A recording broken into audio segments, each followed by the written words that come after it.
Welcome, everyone. Today is March the 22nd, 2023, and this is our All Lives Matter call with Alex Loyd, David Peck, myself, Johanna Chan. I'll be assisting, and you, of course.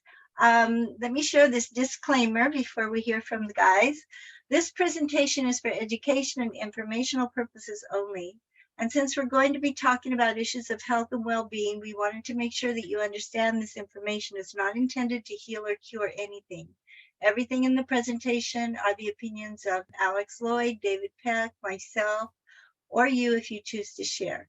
You should always check with a licensed healthcare provider about any specific health concerns you may have. All right, guys, take it away. Thank you so much, Johanna. I'm Alex Loyd. The good-looking guy in the middle is David Peck. He just informed me, though, that he left for some reason and one or more of his signs were stolen out of his yard. So the signs you see behind us, they may or may not still be there. But if they're not there, it's not because Dave has taken them down. It's because other people have... No, I put them back up and I even put a fourth in. Oh, cool. What's the fourth one? It's stop looking around and start looking within. Oh, do the healing code. Oh, I like that. I like that. That's good. All right. Last week we had a guest, Dr. Jed Diamond, and he is doing a nonprofit that he calls Moonshot, that is a thing specifically geared toward men and men's health, men's emotional well-being. One of the big ones for him is men's anger, which can so easily trip us up. And he is endorsing our movement, the All Lives Matter, to try to get as many of you as we can, 100% increased emotional well-being, 100% decreased anxiety and stress. So that was great. Today, it's back to the two of us and Johanna, and we're doing number 2 on our list. And I'm going to turn it over to David right there. And David, go ahead, and then I'll add a Post-it note, and then we'll do a code to heal the source of these issues. Okay, thank you, Alex. So yeah, it's come to our attention basically that over the course of time, by some means, we as a people have become mentally enslaved. And so in order to be free, and this is the motivation behind this, in order to be free mentally and balanced emotionally, we have to have an understanding of what the mechanisms are and how it is that we have been controlled, or we are being controlled. And I'm not saying necessarily it comes from within also. And so, I started generating, and with Alex, generating a list of the different ways that we are, essentially enslaved, being controlled, and came up with 6 different groups. And it's amazing the number of different concepts that come into it, including modern concepts, gaslighting, things like that. And what I've tried to do is try to categorize it, put it into groups, because there are similarities between the different areas. So in other words, in this mental slavery control methods, is what we're calling it, there are 6 groups. The first group being mind control, and we talked about that last week. The second group is today, the sabotage. And then there's humiliation, judgment, banishment, intimidation, and I'm calling it in your face, but it's over, hostility. So today's sabotage, what's in that heading includes censoring, gaslighting, guilting, and let's see, derailing, and sabotage. So that's what we're going to talk about today. So my own story is that I've tried to see what were the major parts of it, but essentially I've been self-censoring and self-sabotaging my whole life.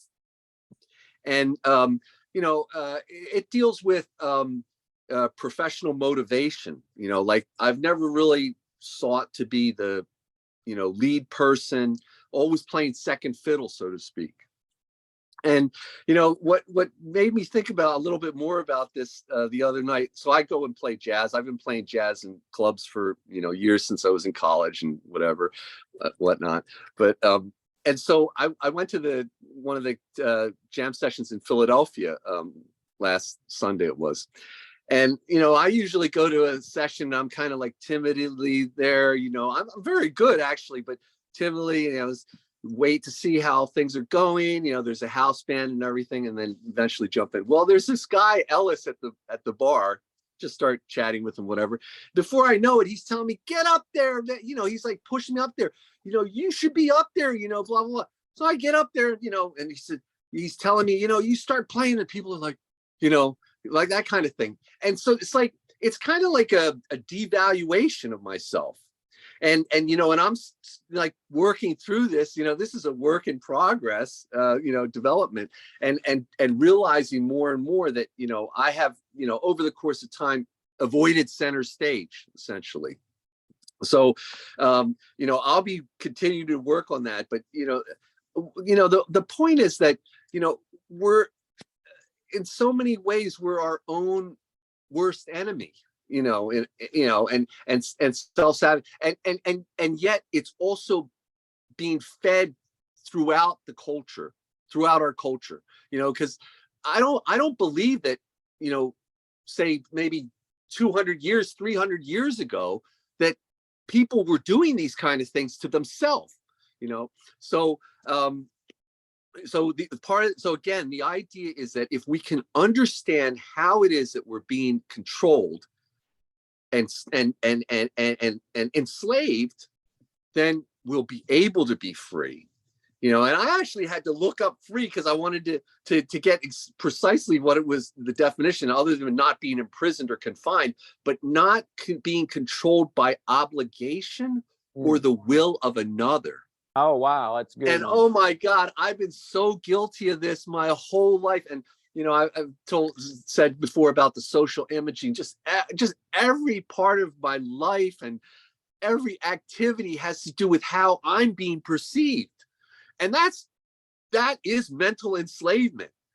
So, I feel a lot better now, thanks to doing Healing Code, and I expect to be even better and better as I go forward. But this is the point. And looking out and looking at society and people and that kind of thing, what I see is just about, I'm not going to say 100%, but 95% or more of us are mentally enslaved in some way or another.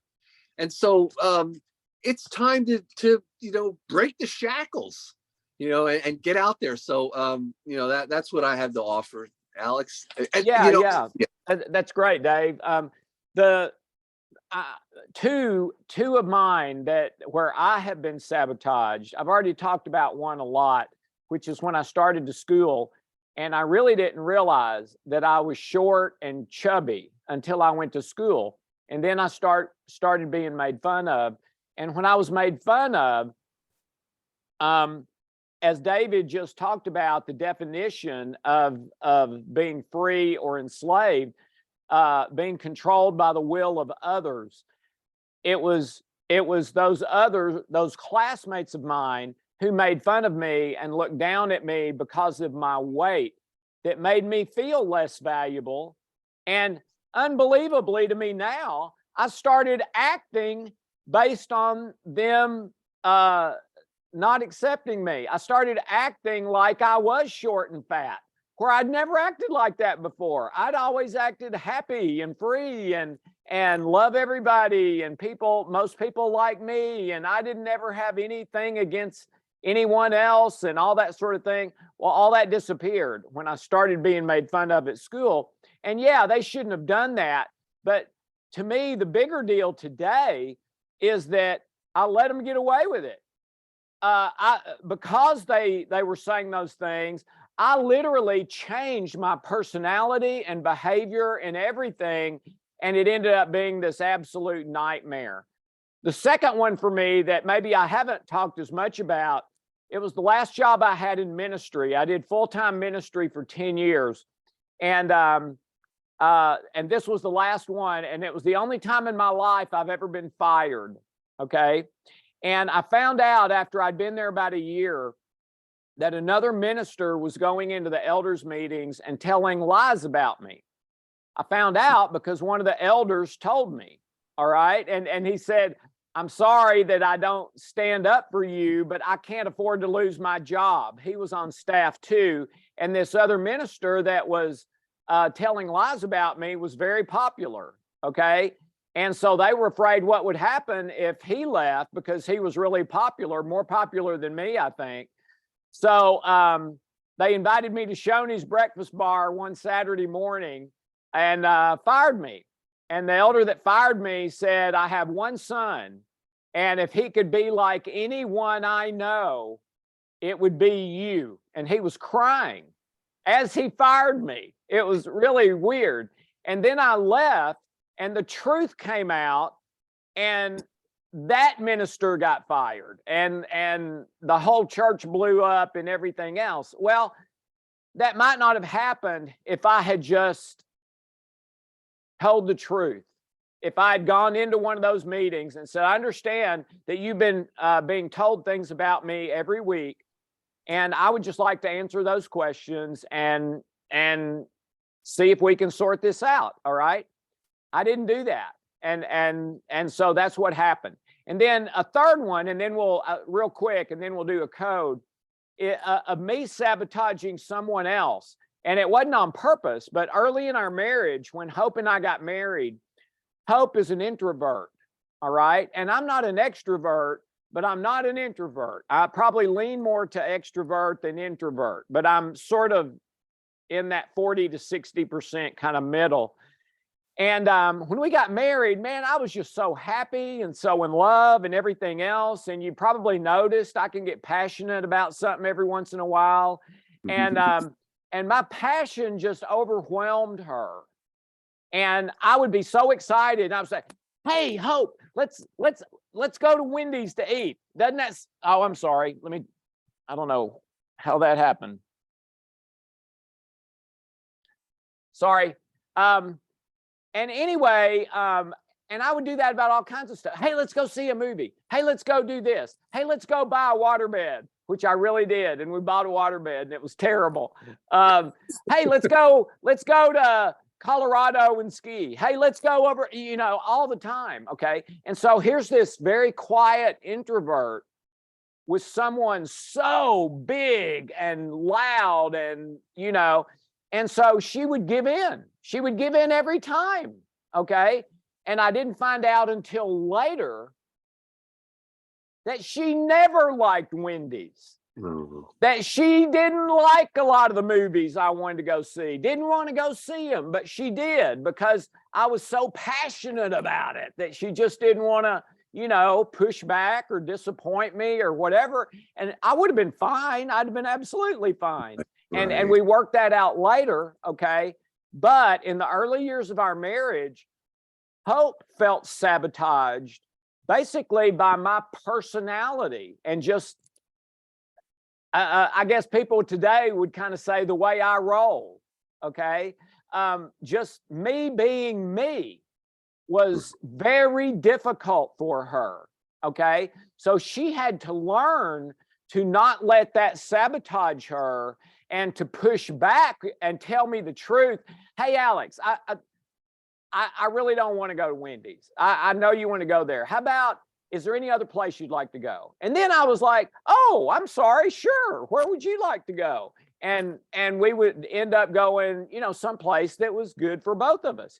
But in those early years, she gave in to me almost every time, even when she didn't want to.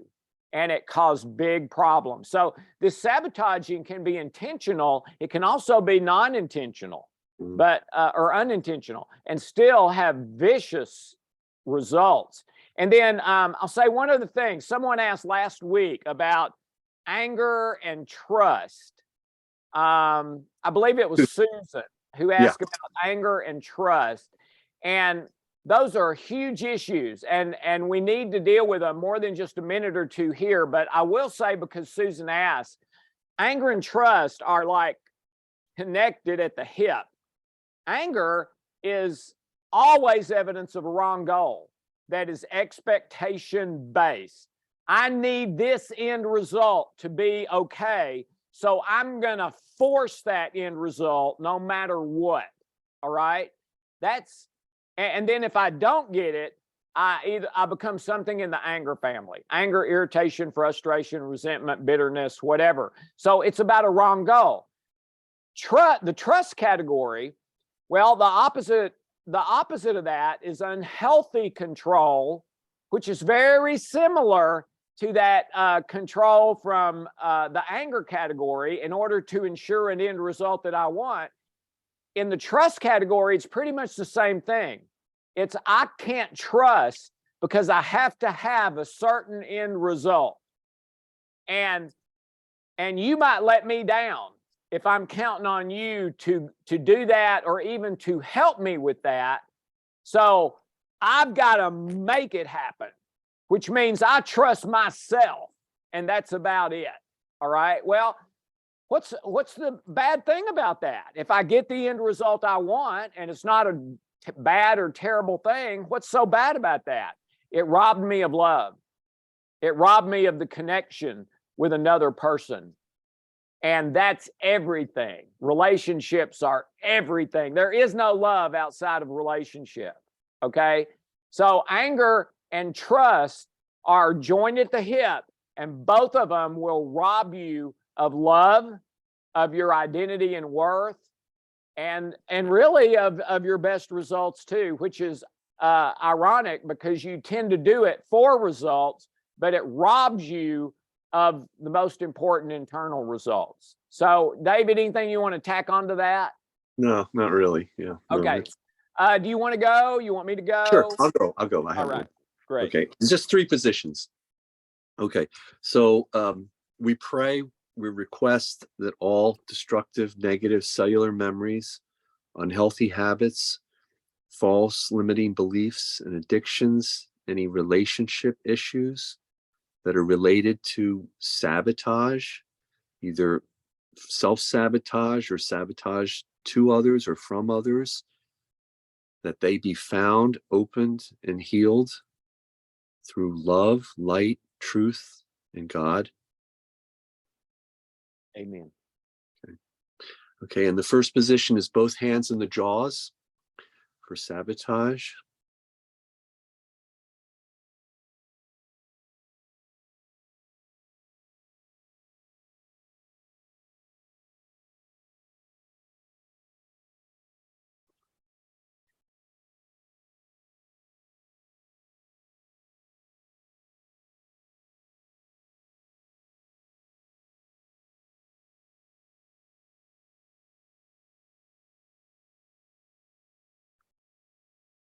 Okay, second position, left hand, Adam's apple, right hand, bridge. Left hand, Adam's apple, right hand, bridge.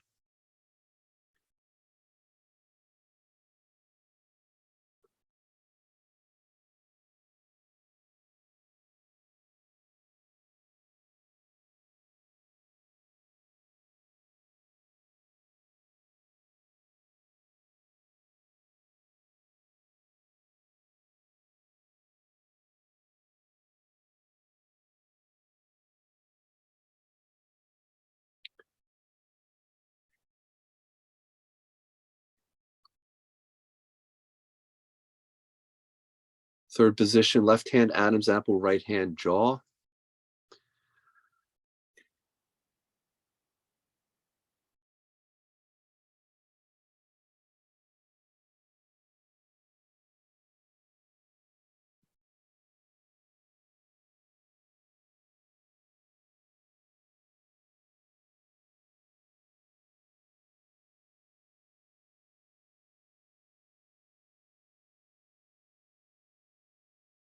Okay, back to position 1 now, both hands in the jaws.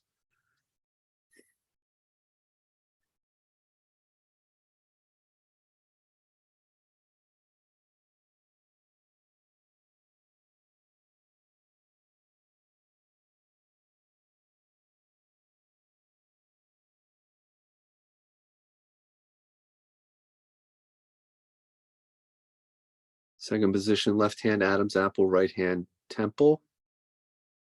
Left hand Adam's apple, right hand temple.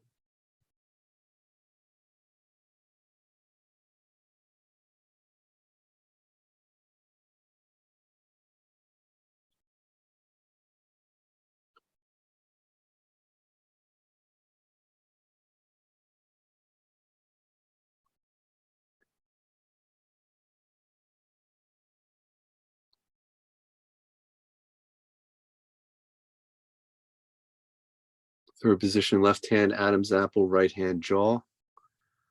Left hand Adam's apple, right hand jaw.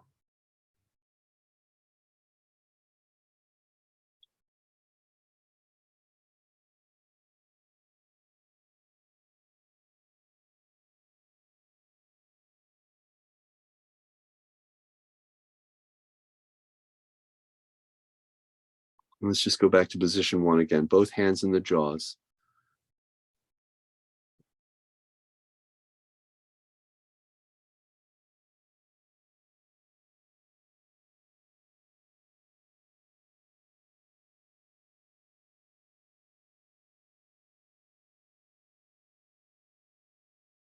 Okay, that's 2 cycles. Whew, that's powerful. All right, let's go to acupuncture points. Side of the hand. Eyebrows. Collarbones. Little finger. Temples. Under the nose. Index finger. Middle of the chest. Under the eyes. Thumb.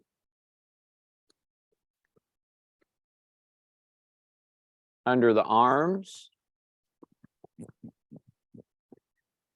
Sore spot. Chin. Under the nipples. Middle finger. 9G. Eyes open, closed, open. Eyes down to the left, down to the right. Circle your eyes. Circle back the other way. 1, 2, 3, 4, 5. All right, let's activate governing and conception vessel twice, 2 times. My ear pods are in the way. 2 times.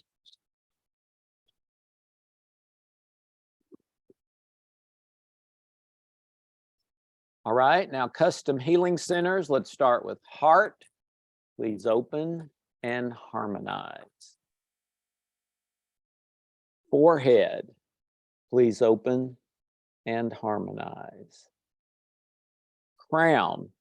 Please open and harmonize. Base or root on the pubic bone. Please open and harmonize.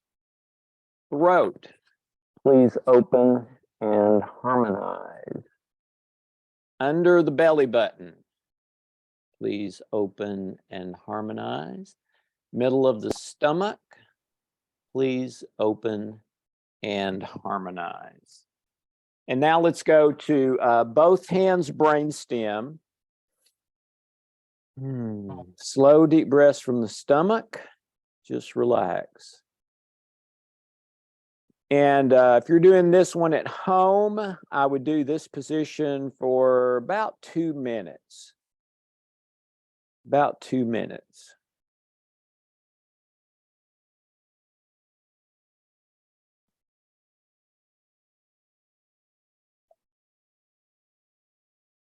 I'm so sorry.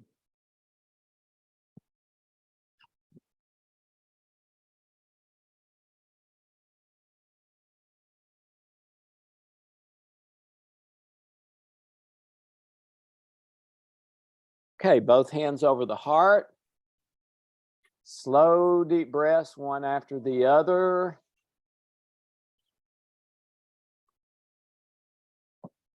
And Johanna, if we have questions or comments, we can. Alex, can I say something for a minute? Yeah, go ahead. Yeah, I had done this once before. I think you weren't on the call that time, or it was after you had left. But what I like to do actually with each of the healing centers is to review the different organ systems that are in that location. And I don't know if that like is a standard practice or not, but at some point I'd like to just That's a great idea. That, yeah. Yeah, I don't think that is standard for that, but I love that. That's a great idea. Yeah. All right, so we have a hand up. If any of you are on the phone and you'd like to raise your hand, you can press *9 on your phone, or you can type in a question. So April Gibson. Hi, April. April. Hey guys, I'm so sorry. I know y'all are recording this, but is it okay if I ask what were the first three positions, the healing code positions again? If you remember. Yeah, both hands of jaws. Okay. Left hand Adam's apple, right hand temple. And then left hand Adam's apple, right hand jaw. Okay, thanks very much. Mm-hmm. You're welcome. All You're right. welcome. Anyone else have a question? Let me check and see if anybody's typed anything in. No open questions. *9 is going to raise your hand and you can come on in. This is unusual. We usually we have them when you have to go, Alex, but right now I don't see any other hands up. It's been a weird, strange week, Johanna. I don't, it's the equinox, right? It's also spring break for almost everybody in Nashville. I don't know about other cities, but it's spring break for almost everybody here. Half of Nashville's gone. Yeah, so okay. Oh, here's another hand. This is from April S. Okay, April, if you want to unmute your line, go ahead. Hey guys, it's because you are so thorough nowadays that we don't have to ask questions. You just cover it all up front. Yeah, like we believe that one. So that's been my issue. And this one was very, very, very, very particular for me. So I've had self-sabotaging since I was very little as well. So I was excited about this call today. So thank you so much for the codes today. And I'll be working on them. So thank you guys.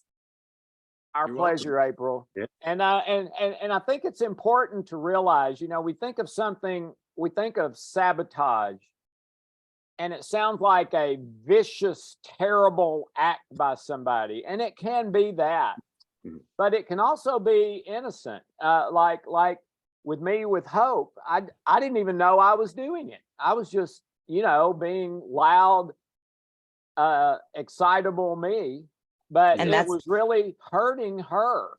And man, I'd give anything if I could go back and know that and respect it, and her not to, have that angst for like a year.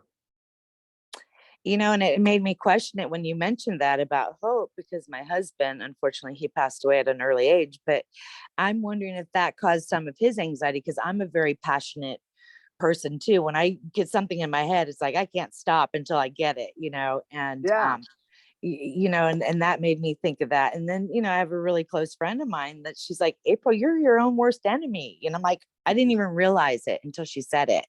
So, I can 100% relate to this one. So thank you. Yeah. And here's an aspect we haven't even talked about. I'm the most accident prone person you've ever seen. And you think I'm exaggerating. I'm not. A week does not go by that I don't injure myself in some way. A stub toe, a cut finger, running into the iron banister and jabbing my side, falling down the stairs, falling up the stairs. I've done that too. Broke a rib falling up the stairs.